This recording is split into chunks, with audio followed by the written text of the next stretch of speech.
Bienvenue dans Les Voix du terrain, le podcast qui donne la parole aux professionnels passionnés du bâtiment.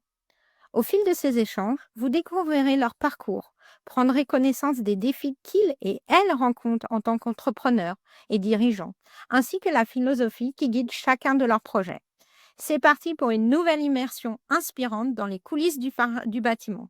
Yann, est-ce que vous pourriez nous présenter Acofor en quelques mots? Et puis maintenant, pourquoi Acofor et votre mission en tant que directeur d'exploitation? OK, et ben, Aquaphor, c'est une société qui pose des compteurs d'eau, des compteurs d'eau, des compteurs de chauffage, des compteurs d'énergie. Nous posons des compteurs dans les bâtiments collectifs, et nous exploitons ces compteurs. C'est-à-dire qu'en fait, nous les posons et nous, faisons de la télérelève et ça nous permet de récupérer des index de consommation d'eau que nous envoyons à nos clients qui sont principalement des syndics de copropriété et ça leur permet de faire la régularisation de charges pour les consommations d'eau, les consommations de chauffage. Voilà. D'accord, d'accord, très bien. Et vous, en tant que directeur d'exploitation, alors, quelle est votre principale mission? Ah bah, je gère tout en fait. Directeur, en gros, je suis un peu le directeur gén enfin, j'ai pas le titre, c'est un peu particulier, mais je suis directeur général en fait, donc j'ai toute une partie de développement commercial effectivement qui est importante, toute une partie de gestion, de management, ouais, de directeur général quoi, en fait, mais on va dire que mes 2 principales actions, ça va être de gérer l'entreprise et de développer commercialement mon entreprise. Voilà. D'accord. Et qu'est-ce qui vous a amené à intégrer Acofor?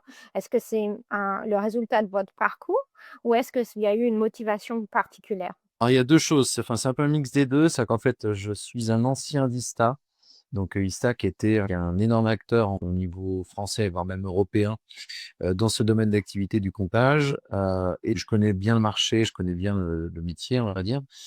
Et la deuxième chose, en fait, c'est surtout l'entreprise, parce qu'en fait, il y a 3 ans de ça, en fait, quand j'ai rencontré les 2 entreprises qui étaient actionnaires à l'époque, qui voulaient, en fait, créer cette structure-là et cherchaient quelqu'un à mettre à la tête de cette, structure.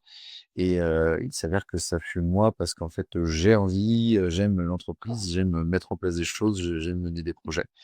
Et vu que je connaissais un peu le marché, bah, ça m'a, plu de partir dans cette aventure entrepreneuriale sur quelque chose que je connaissais un petit peu, quoi. D'accord, d'accord. Et d'où elle vient cette envie dont vous parlez de mener des projets, cette envie entrepreneuriale, comme vous dites? J'en sais rien d'où ça vient, je pense que c'est ma personnalité. J'aime bien gérer, j'aime bien emmener les gens, j'aime beaucoup le management, bizarrement, c'est pas facile, mais j'aime bien ça.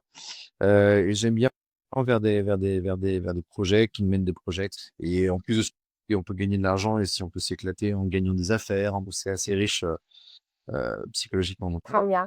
Justement, vous parlez de projets ou de chantier. Est-ce qu'il y a un projet, récemment qui vous a particulièrement marqué? oui et non, en fait, tiens, si on a fait tous les pro enfin, allez, si je devais en avoir un, je dirais qu'on a finalisé notre premier marché public parce qu'on est preuve qu'on quand même on est sans vouloir nous vanter qu'on a fait du bon boulot, c'est qu'on a obtenu notre premier marché public en France et on l'a fait. Félicitations, félicitations. Voilà, c'est ça. Mais on en a eu un deuxième depuis, c'est ça qui est encore Effet boule de neige? exactement et ce qui est bien, c'est de terminer, en fait, une réunion de déploiement avec, tout le service, enfin, tous les services, on va dire, de notre client, hein, qui est un OPH et qui Mmh. disent qu'ils sont contents parce qu'on a fait du bon boulot et qu'on a un niveau de qualité dans notre relation et dans notre travail, qui est appréciable et ça, pour moi, ça, c'est une vraie réussite. Ah et comment vous avez obtenu ce chantier public, ce projet public? Parce que je connais les marchés publics et une réponse à un appel d'offres et j'allais dire, en étant un peu malin sur la réponse à l'appel d'offres, on a réussi à l'avoir et je pense qu'il personne n'est déçu. Très bien, très bien. C'était un projet d'à peu près quelle taille, et de quelle durée? Alors, la taille, vous voulez en chiffre d'affaires? Oui, oui, oui. Alors en chiffre d'affaires, il y a les 2. En fait, il y a 2 marchés différents. Il y avait un marché de travaux qui était à peu près de 350 000 €. À peu près. Et on a un marché d'exploitation, donc des compteurs, qui est sur 10 ans, qui lui est assez petit pour le coup et qui est, sur la valeur globale du marché, parce que ça dure 10 ans, 200 000 €. Vu la taille de notre structure, c'était parfait, quoi. Mais c'est une bonne et ça illustre, clairement ce que vous faites, même si principalement c'est avec des syndics, mais là, c'est concret. Je pense que ça va parler à beaucoup d'entre nous et voilà, vous nous parlez de cet appel d'offres que vous avez été malin pour l'avoir.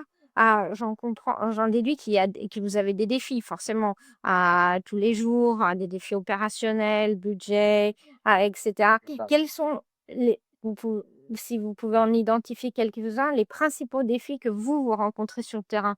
C'est le recrutement? C'est l'approvisionnement, les matériaux? C'est justement avoir, les projets, les marchés? Vos principaux. Le recrutement, c'est pas facile, effectivement. Ça fait partie des sujets. Parfois, les relations avec mes fournisseurs, c'est conflictuel aussi. Et puis, je vous cache pas non plus, en faisant partie d'un groupe, parce que Accofort est une structure indépendante, mais qui fait partie d'un groupe.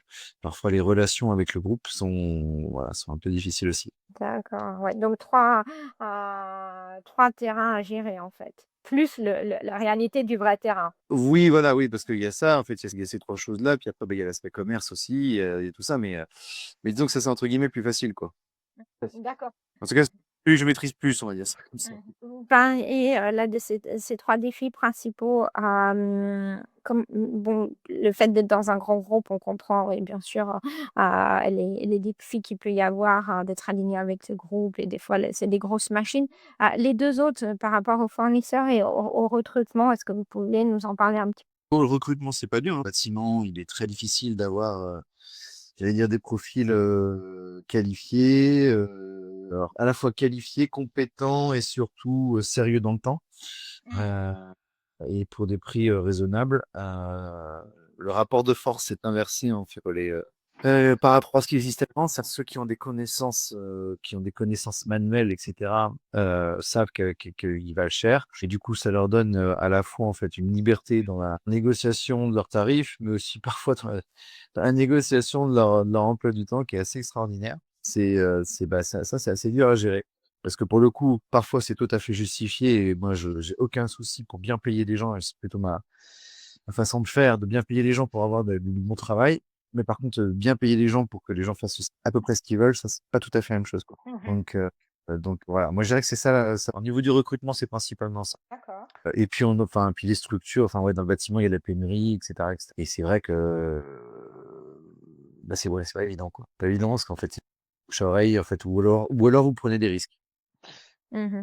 Mais malgré toutes ces contraintes-là, justement du métier, du secteur, du groupe aussi, comment vous arrivez, vous, à garantir un haut niveau de qualité qui vous arrive même à décrocher des marchés publics? La qualité d'une équipe, là que j'ai montée au fur et à mesure, sont compétents justement, parce que j'allais dire au niveau du à la fois sur l'aspect technique, hein, j'ai 2 techniciens qui sont quand même assez compétents aussi, mais aussi au niveau du management et au niveau de l'encadrement.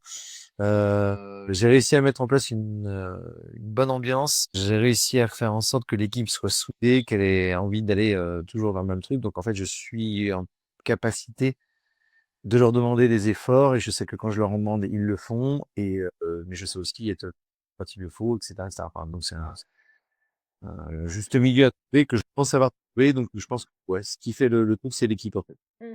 C'est l'équipe. Mmh. Et vous êtes combien là, chez un coiffeur? On n'est pas beaucoup, on est, 7. D'accord.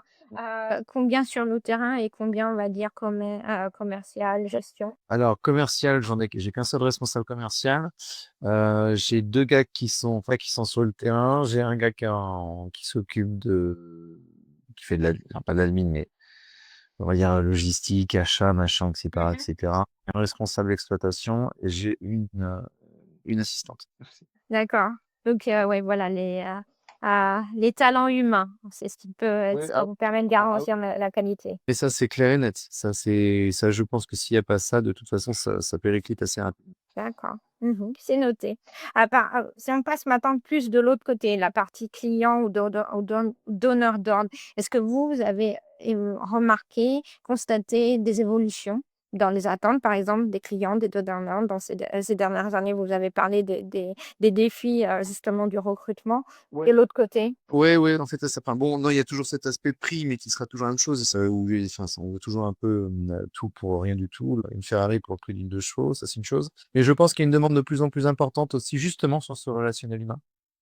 Ils en ont marre, en fait, des grosses structures, des numéros où il y a personne derrière, des mails qui restent sans réponse. En fait, la qualité du relationnel qui est mis en place avec le client, sa réactivité, enfin la réactivité d'une entreprise, les réponses aux questions.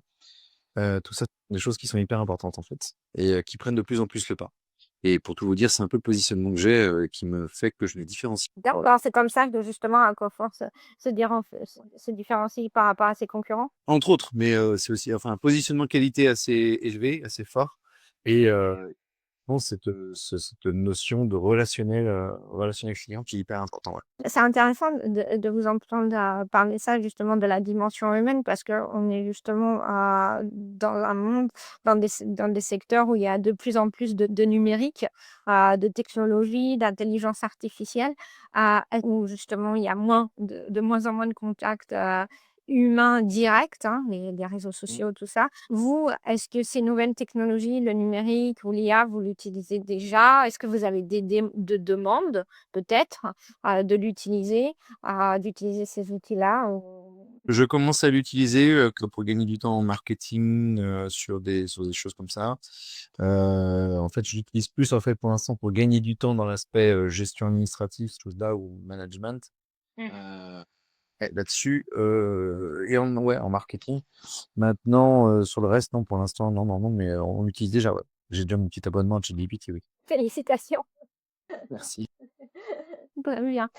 Et pour les futurs proches et moins proches, vous avez j'imagine des moyens de développement, des leviers, de développement, partenariat, bouche à oreille? Comment vous fonctionnez, par rapport à ça? Comment vous développez vos activités? Développement ou en fait, ça va dépendre des secteurs, mais en fait, il y a un peu des 2. La bouche à oreille, en fait, direct, ça, c'est clairement ce que l'on fait avec les syndics de copro. En fait, on arrive maintenant, enfin, à rentrer dans des syndics parce qu'ils ont entendu parler de nous. Ça, c'est vraiment bien. Évidemment, on continue toujours l'aspect prospection. On n'est pas encore assez présent, ou pas, en tout cas pas comme je le voudrais sur les réseaux, sur le machin, etc. Mais bon, je fais un peu attention à ça. Et le bouche à oreille. Non, d'autre part, on a aussi des partenariats avec un gros acteur, avec un promoteur en fait en France, qui nous Mmh. fait rentrer chez les gens, rentrer chez les syndicats copro. Et puis après, on va dire que bah, il y a notre expérience. Et bah, quand on arrive à avoir un appel d'offres, et ben on arrive à en avoir un deuxième parce qu'on commence déjà à avoir d'expérience et puis on commence à avoir des, euh, des références quoi. Et donc ça rassure un peu les gens. Et je vous remercie d'avoir, éclairci la question que je me posais, c'était justement comment entrer et travailler avec des syndics. C'est pas forcément des marchés, hem, auxquels on pense en premier. Le syndic de copro, c'est vraiment très, très, très particulier. Faut bien connaître ce domaine-là. Heu, Parce que c'est un fonctionnement particulier. En fait, c'est toujours une relation tripartite, en fait.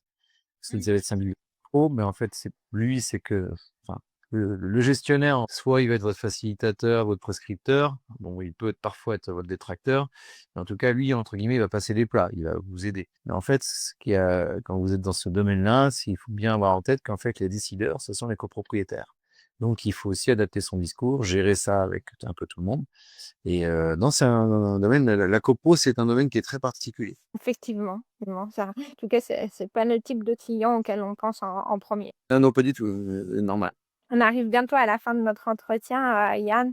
Hem, Si un jeune aujourd'hui voulait se lancer dans votre métier, ou dans la gestion de chantier. Quels conseils forts ou quel, retour d'expérience vous aimeriez lui transmettre? En fait, je vais dire un truc, oh, quel conseil je pourrais donner à un jeune qui va se lancer dedans? Je lui dirais que s'il a une idée, en fait, je vais reprendre un truc qu'on m'a dit à l'époque et que j'adore parce que c'est quelque chose qui me permet vraiment d'avancer et qui, je pense, m'a permis d'avancer. C'est business first, manage after. Donc, ça serait mon slogan. C'est Mmh. en gros, tu trouves un marché, tu trouves des clients et à partir du moment où tu auras des clients, ce sera à toi de te débrouiller pour répondre à l'attente de tes clients. Mais en fait, n'aie pas peur. N'aie pas peur parce qu'en fait, ça peut être un frein pour beaucoup de gens.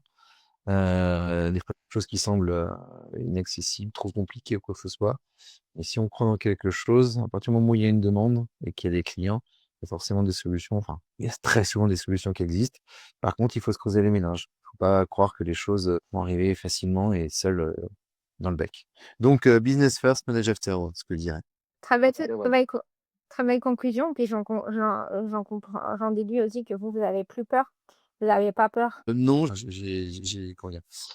Non, j'ai pas peur de me lancer dans des choses, j'ai pas peur en fait d'aller chercher des choses parce qu'en fait, même si vous prenez des risques avec des clients, mais que vous leur expliquez les choses, on vous demande des choses innovantes, des choses que vous maîtrisez pas ou quoi que ce soit et que vous vous dites à votre client: «Écoutez, je suis pas super sûr, mais on va essayer de trouver une solution, puis on va essayer d'y aller ensemble». Si vous l'expliquez, ça peut fonctionner. Moi, j'ai déjà vu et pour tout vous dire, moi cette expérience en tant que directeur d'exploitation, Mhm. moi me donne des envies pour avoir même ma propre structure, voilà. D'accord. Voilà. Et toujours dans le même secteur ou quelque chose d'autre? Ça, on verra, on verra. Ça, c'est pas encore déterminé. Voilà, je sais pas encore. Mais pourquoi pas, oui. Mmh mh. Mmh mh. Mmh.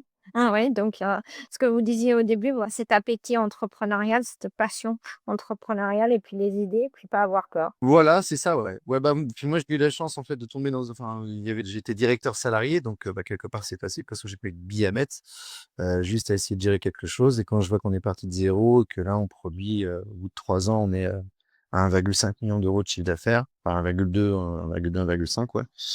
Bah, pas mal. C'est pas mal. Je suis content. Ouais, félicitations pour une équipe de 7. Mine de rien. Yann, c'était vraiment un grand plaisir. Je suis ravie que vous ayez eu ce moment de temps libre, pour partager autant avec nous et puis vous êtes sur le terrain tous les jours, alors c'est quelque chose qu'on apprécie tous et puis encore un merci à tous ceux qui nous écoutent. On se retrouve très bientôt et puis bonne journée à vous Yann et encore toutes nos félicitations à vous et à vos équipes. Bravo. Eh ben, merci beaucoup, bonne journée. Bonne journée, merci. Merci d'avoir écouté cet échange. Si cet épisode vous a plu, n'hésitez pas à le partager autour de vous, à laisser une note ou un commentaire sur votre plateforme d'écoute. Chez Alpia, on continue de donner la parole aux professionnels du bâtiment pour valoriser leur expertise, leurs défis et leurs réussites. On se retrouve très bientôt pour un nouvel épisode. À très vite sur le podcast Alpia.